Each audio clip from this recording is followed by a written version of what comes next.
Hello, my name is Brian Christensen. I'm the Vice President of Public Sector Solutions at Sierra-Cedar. It's my pleasure to be joined on this webcast by Girish Rajput, the Director of Enterprise Systems at Arlington Public Schools. Good morning, Girish. Good morning, Brian. I'm happy to be here. It's great to see you. Thank you for being my guest on this episode of On Cloud 9 with Sierra-Cedar. Let's get started with an overview of the district along with the description about the Oracle Cloud implementation project that wrapped up about a year ago. With 28,000 students and 8,000 employees, Arlington Public Schools has a national reputation for academic excellence, amazing teachers and staff, and a high level of community support. It's also a wonderful place. I would encourage anyone who has the opportunity to spend time in Arlington to take advantage of that. For years, the school district used Oracle E-Business Suite very successfully as their enterprise application system. It's been their backbone for about 20 years prior to Oracle Cloud being implemented to replace it. In October 2023, Arlington Public Schools and Sierra-Cedar kicked off that project. The scope included financials, procurement, HR, recruiting, benefits, time and leave, and payroll. In July 2025, matter of fact, July 1st, I remember being there celebrating the successful transition. The district went live with all functions.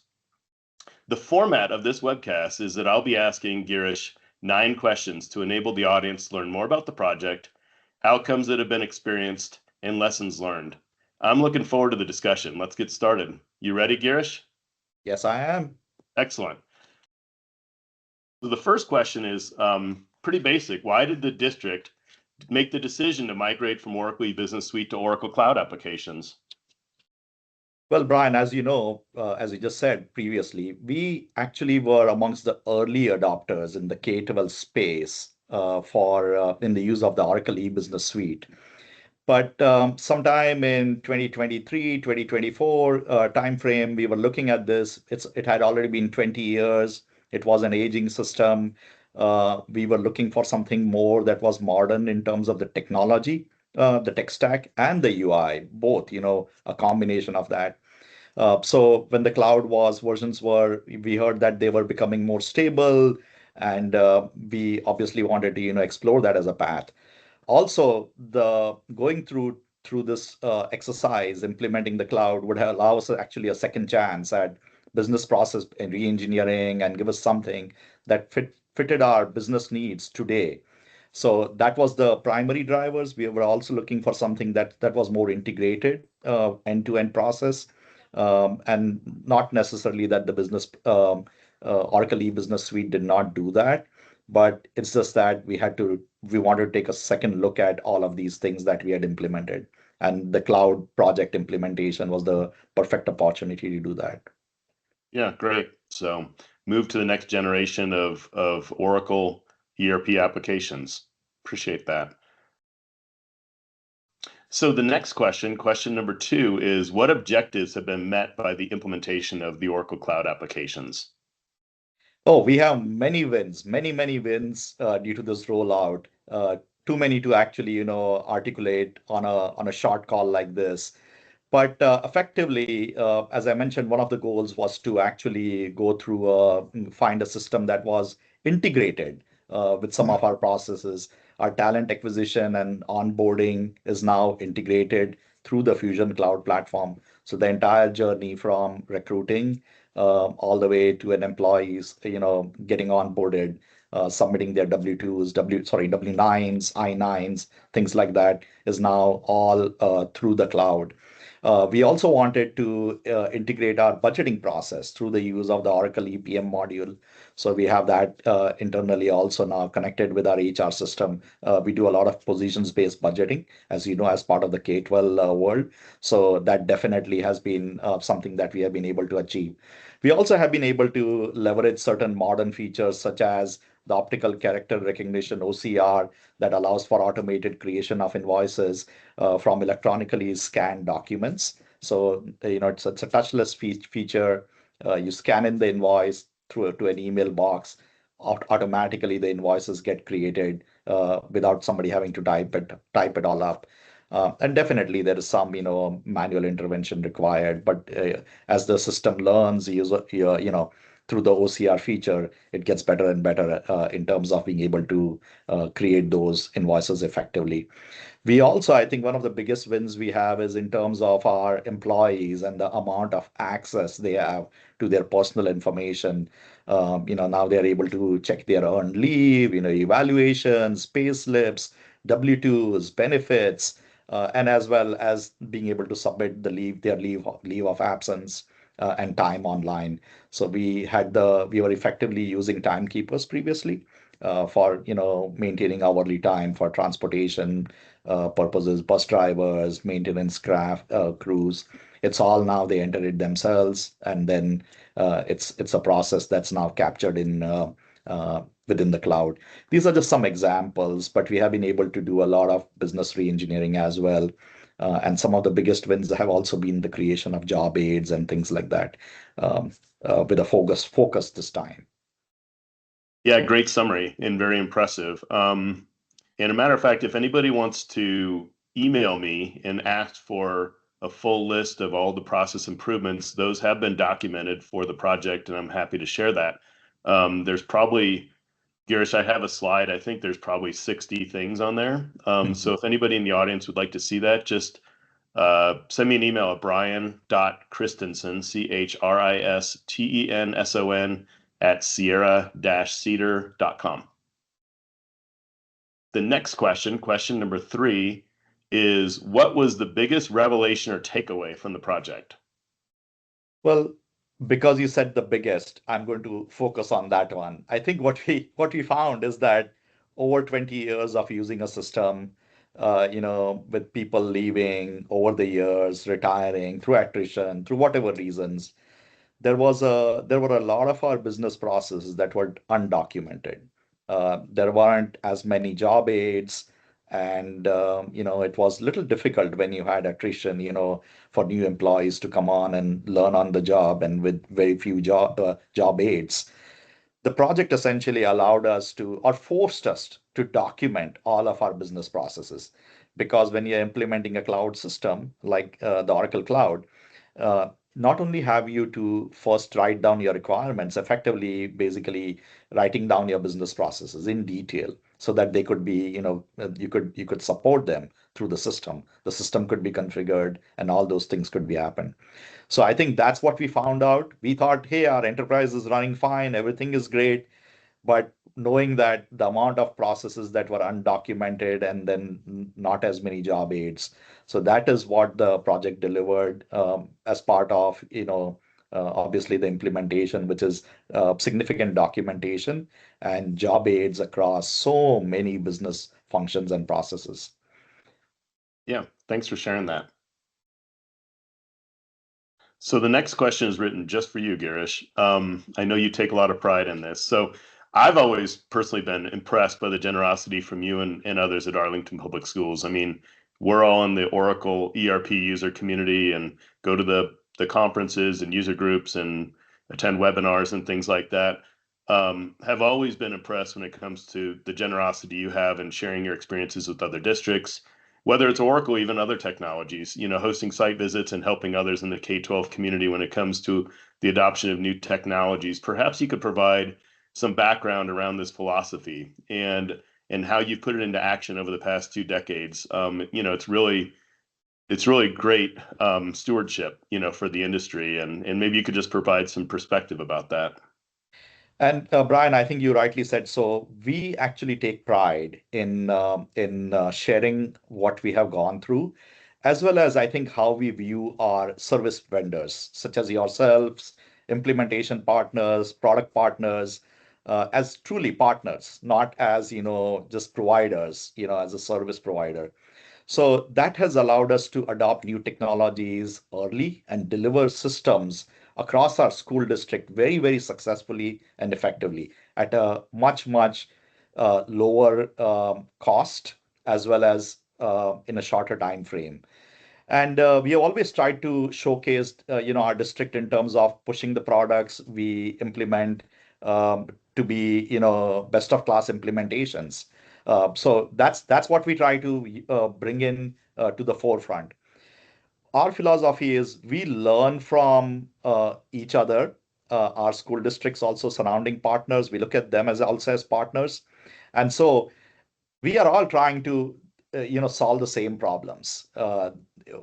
Why should we have to reinvent the wheel here? We shouldn't have to. So I think that is the philosophy we have always brought to the table. We were amongst the first in the DMV in in this area, Northern Virginia area, and we have a lot of large school districts. We have Fairfax County, we have Prince George's County, we have Montgomery County, Loudoun County, that are between 4 to 8 times our size of our district, and these Hmm. are the largest school districts in the country. And we were amongst the first in the DMV when we implemented the Oracle ERP in 2006. If you look at our other platforms also, the Synergy Student Information System, when we implemented it, they had maybe 1 or 2 districts in the state of Virginia, and we were amongst the first. And now, EduPoint, the student information systems vendor, just like the Oracle story, most of the large school districts, about 60 to 70% of Virginia uses these products. And that's just to show. I think there are a lot of school districts in this area that look at it and say they need leadership, saying, "Hey, if Arlington has done this, then basically we just follow in the path, and if it works for them, it's going to work for us." So I think that's what we have done, brought to the community around us. Maybe or the Oracle ERP, the Synergy Student Information System, the Canvas Learning Management System, or even our modern use of the intelligence and data warehouse platforms, the use of those platforms also. We were amongst the first using a MicroStrategy based platform and Splash PI in 2012, 2013. So all of our product partners, if you see, we were amongst the first to almost or near the first few districts implementing them, and then basically sharing that knowledge with the rest of our community here. But I think the philosophy is very simple. We think that partners like yourself, you are very specialized. You bring specialized knowledge, which we don't have, obviously in-house. We're a K-12 shop.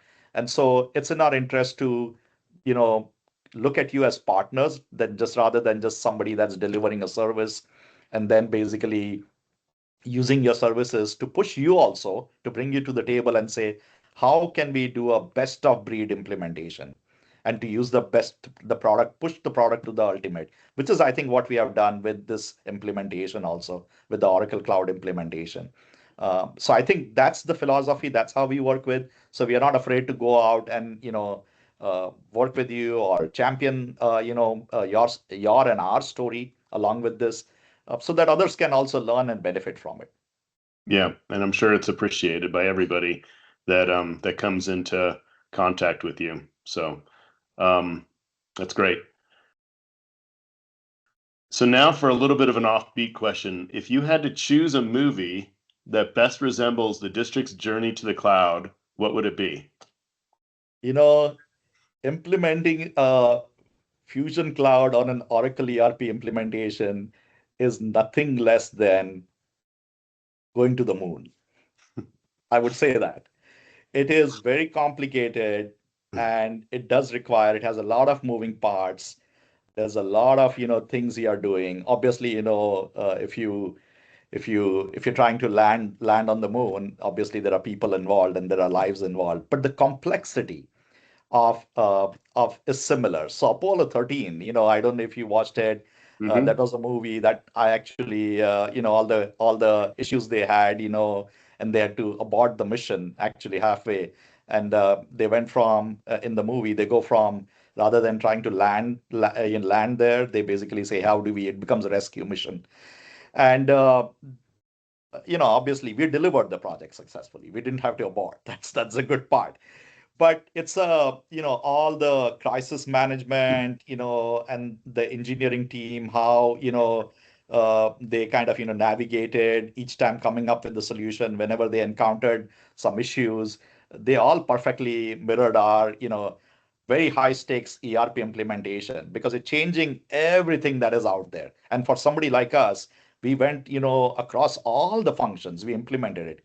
When we were talking about it, Brian, in the beginning, there were, and I think Sierra-Cedar was also telling us, nationally, I think when ERP or the Oracle Cloud implementations are done, most districts, most organizations will go in and roll out the finance piece first, all the finance modules, and then a couple months later, they bring on the HR pieces, which is the payroll and all that stuff. We went big bang. We went on day one, we went live with everything because we didn't want to build anything extra. We didn't want to build interfaces. And so we had a very fixed deadline from that perspective. Everything had to go live, and so that was, I think, very similar, right? Once you have a spacecraft, you've got it's a non-negotiable deadline. You have to, power and oxygen run out completely. Even us, we had our funds, they would run out, and then you get battle weary also. Scope reduction, think about it, right? I mean, they basically changed their scope reduction to saying, hey, no more landing. Mhm. We are aborting the mission. And then it's more a rescue mission. Very similarly, we actually had to, when we went through this, we realized that certain things didn't make sense because of the size of of our business teams. And so we did basically make a decision. Hey, they don't make sense for us. And so while we had some goals in the beginning that we had thought for, they were just not, viable for APS. Even if we implemented them, we would not be able to use the product, from that perspective for the specific areas. There were resource limitations. They also had, once you have two people or three people on the astronauts on the in the spacecraft, you can't really add anybody there. That's what it is. Similarly, for us, it was very difficult because a lot of people do not put a thought to it. But if you think about it, these are specialized roles, our business process teams, individuals who understand the domain of of what we do, and being able to sit there and be able to explain. And you've got so many areas from payroll to HR to benefits to budgeting to finance and accounts payables and procurement. So if these folks are not available, it's not like you can just bring on somebody from the outside to come in and talk about it. So we had all those, challenges as well. And then, as part of this, obviously Apollo 13, you saw that they took a extreme approach. NASA in that movie, basically, if you see, they abandoned their pre-planned mission playbook because it was just not possible to do that in this case.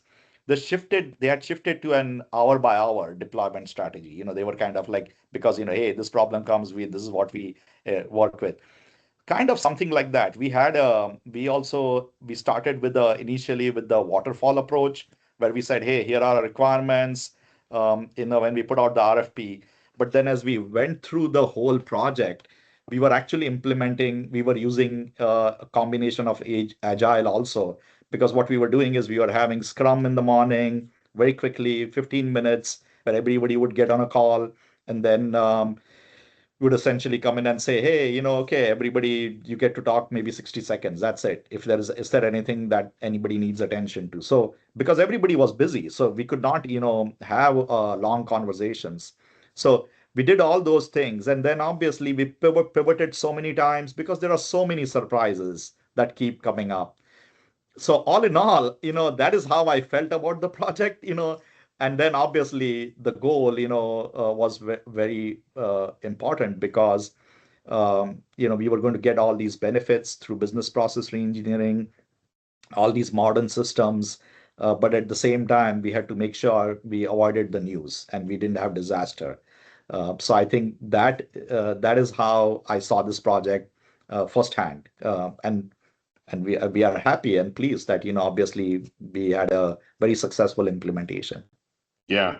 Well, I like that analogy because it's all about problem solving. It's all about teamwork, and I love the scene where Ed Harris, who plays the mission control director, he buttons his vest up and he says, this is going to be NASA's finest hour, right? Yes, And it yes, was. yeah, So it was a way of taking challenges and turning it into accomplishments, right? absolutely. And this is very there you will, because you have had a bird's eye view into the project. You were joining the teams as well every week. And so it was that, there was a lot of, pivoting going on, a lot of, solving things on the fly. The good news is that I think that the team was very prepared, had already pre-planned, pre-thought so many things. So when surprises came, they were quickly, risks were mitigated and solved, and we moved forward. Great. Great. And the when we went live, I think this is now I think very common knowledge across the board. I think with all the people that worked with us and Oracle themselves and Sierra-Cedar, I think the when we went live, on the first day, first few days, you see people running around crazy, trying to solve problems and things like that. And here it was like, just, measured walk steps, moving up to the go live date. And then when we went live, pretty much everything is just in its place. Nothing, no chaos, nothing. Everything was just smooth. It didn't even feel like it was we went live. It was just like normal. Everything just fell in its place. And it's continued for the last, now we are getting close. It's been a year, near a year Yep, now. almost. Yep. And it's been the same. There is nothing, no chaos. It's been just, planned, and we are executing now, closing the year. So I think that's basically how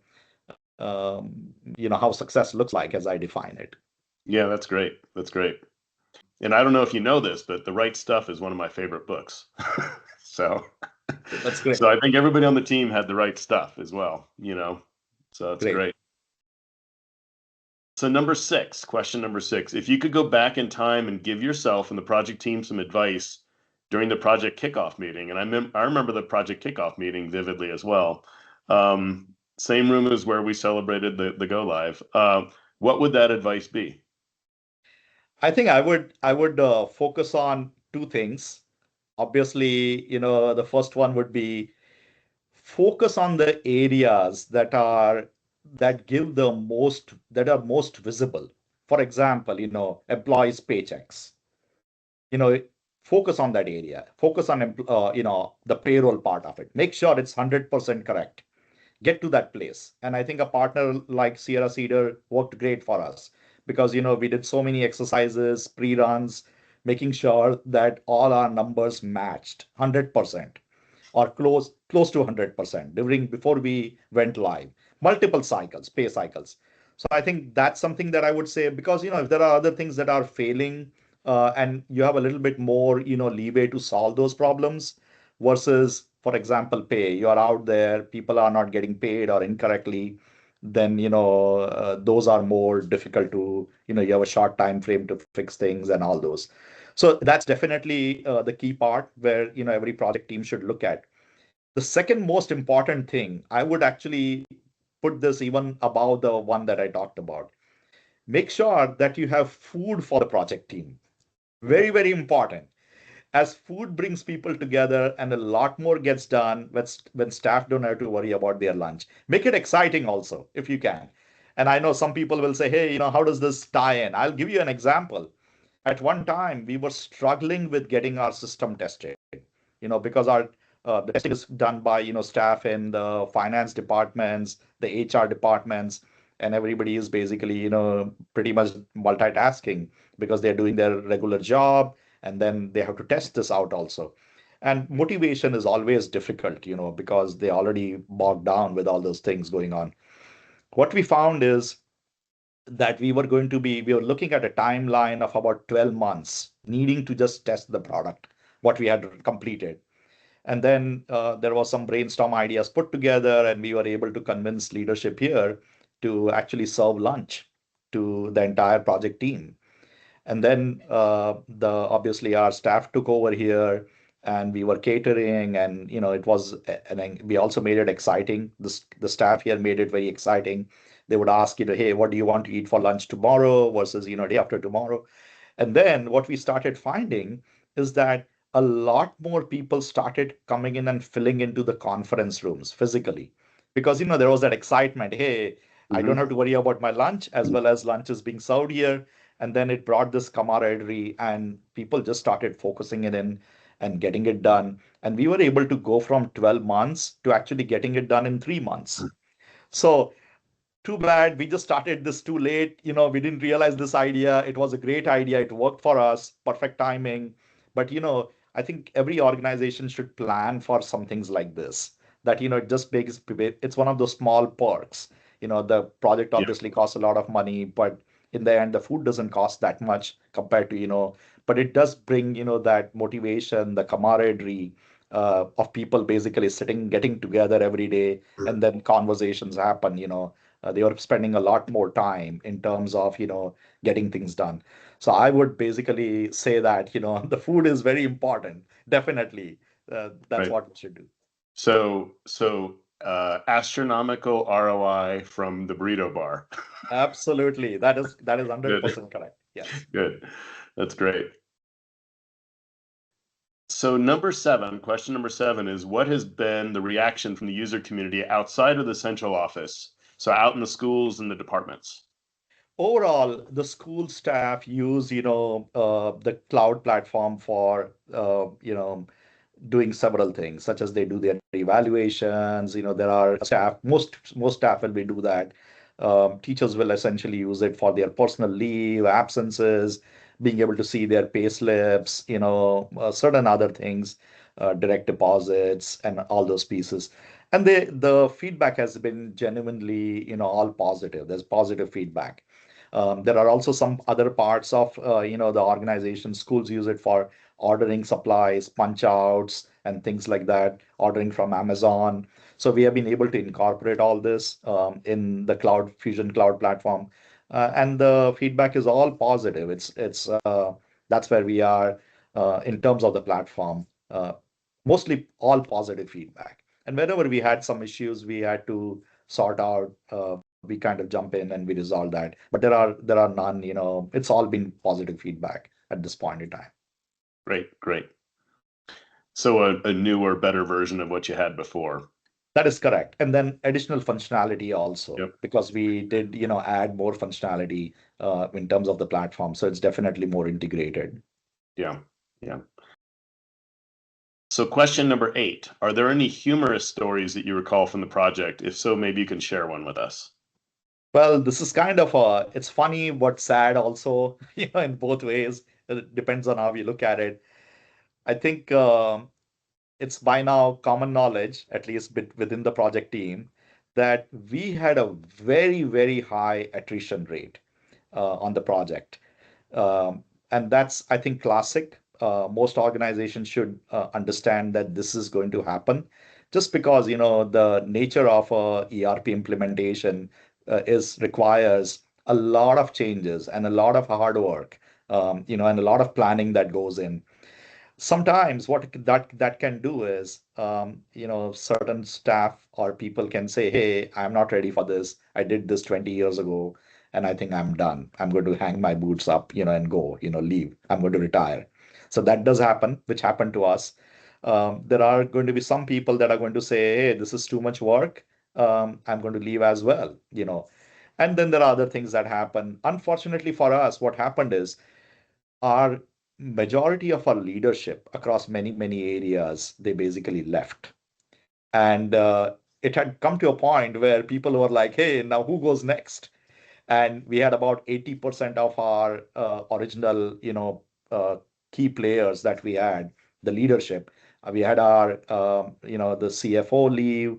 We had our chief human resource officer leave. We had basically our chief operating officer leave. Pretty much our sponsors were gone, and then we had our directors for purchasing, finance, budgeting gone. They started the project, did not complete the project. We had our directors for HR, executive director for HR, talent acquisition, they all left. So it had become almost like we were finding humor in that, saying, hey, black humor, you would say, who goes next? And how do we survive that? Thankfully, we actually outdid ourselves. We had planned so much that we were already looking at it and saying, hey, if this leadership, if these folks go, you know, how would we continue to run the project? And so we had always, I would say the project team pretty much outdid themselves in terms of the planning here. And so While attrition continued, we were just basically constantly, jumping in. We already had a plan, and then we said, okay, this person doesn't matter in terms of, from a knowledge domain or mattered in terms of finance, and we basically made it worked out around that. So while it was depressing from the fact that, you were always looking at this attrition, but there was humor in there, saying, hey, okay, who goes next? Then we continue to move along. And it's again, as you know, the project has been very, very successful despite all of this. So I think it was a textbook, case of strategy and project management, in terms of, how this project got done. Yeah, so your badge of honor, right? Absolutely. I So it's mean, not, once yeah, the mentality shifts is like, oh, absolutely. these challenges can be overcome, and we we've been doing it the whole time, right? So Absolutely. So I think, that's where it is.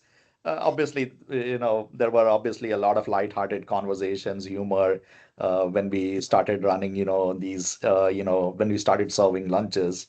And then we found that, across the district, just food basically attracts people. And so we used to find everybody, that we had never seen before in the building were also here, at the lunch table, but that just happens. it's great. It's great. So now, question number 9, final question. Why did the district pick Sierra-Cedar, versus others that you considered? Because you received, quite a few proposals to your RFP, and I don't think we've ever spoken about that, but I'm just kind of curious, like how we stood out. I think there were some factors that you can actually put, in terms of numbers, but then there are others which are more like, softer in term and not tangible that everybody cannot see. So obviously the numbers, in terms of the numbers, Sierra Cedar had the required implementation experience. So just like the others, but so like you said, yes, everybody had that. And then I think the pricing was really right with Sierra-Cedar versus some of the others that were out there. But I think the biggest things that we were attracted to was we saw that during even the RFP process, and of course, we were correct. The highest level of executives were engaged from Sierra-Cedar, and that story continued. We had, the founder and owner and CEO actually attend our project meetings every week. Cal was there, and so the highest executive in the organization is participating. What more can you want, right, on a project? So if things did needed to be moved around, those decisions were taken very, very seriously and quickly. And he also listened because he came in here, visited us, he talked to us uh, before the project, during the project. So I think that was, but during the RFP process itself, we could see that. And then I think this one also felt, uh, the interactions during the RFP process with the SC team that was, engaged. They felt very genuine and felt that the company wanted to do the right thing and deliver for the school district. Because the idea is that if you when you are implementing, when you're picking a vendor or partner for an implementation, it cannot be just about what's written, the written word. You have to feel comfortable because it's a journey. There are going to be so many surprises along the way. And so that genuineness, or the level of comfort with the partner and the people involved at that time, I think that's very important because there will be so many surprises for both the district as well as Sierra Cedar, from that perspective. So I think that is what we saw during the process, and it continues even today. That is why we have a partnership with Sierra Cedar and continue to do that, where we are using you as our production post support production partner year two, and then also as an extension of our team for continued projects that we have, because obviously, we are a much smaller team here. So we do leverage your extensive team from depending on, the projects or the re-engineering we are still trying to do. These are round two, round three, of the implementation as we see it. Continuous improvement, right? At some point in time, we'll also have the chat bots and things like that. But hopefully, that brings a perspective as to why we picked Sierra Cedar versus some of the other partners. It's not about just the numbers. It was more about the intangible aspects of how we saw, the team. That was how you were interacting with us. Yeah, well, thanks for sharing that. On behalf of the whole company, I just want to let you know how much we appreciate the relationship and look forward to that relationship being strong for the years to come. And the district deserves all the success that it's enjoying right now with the applications. Due to all the hard work that went into the implementation and continues even today. It's a living, breathing system. And there's always something that can be done to make it better, and you all do a great job of that continuous improvement. So I would like to thank you for participating in this interview. It's been great. I hope it's been as fun for you as it's been for me. I'm sure that the many listeners will draw upon a lot of takeaways from this conversation, and it'll really help them as they plan for their own implementations. So, with that, we'll wrap up. Again, hope you have a great day. Hope you have a great week. Thank you for participating in this interview. It's been great to catch up with you and just hear about all your lessons learned and perspectives about the implementation. I wish everybody out there the very best. Thanks for listening and have a great day. Take care. See you, Girish. Thank you, Brian. You take Uh-huh. care as Yeah, well. bye. Bye now.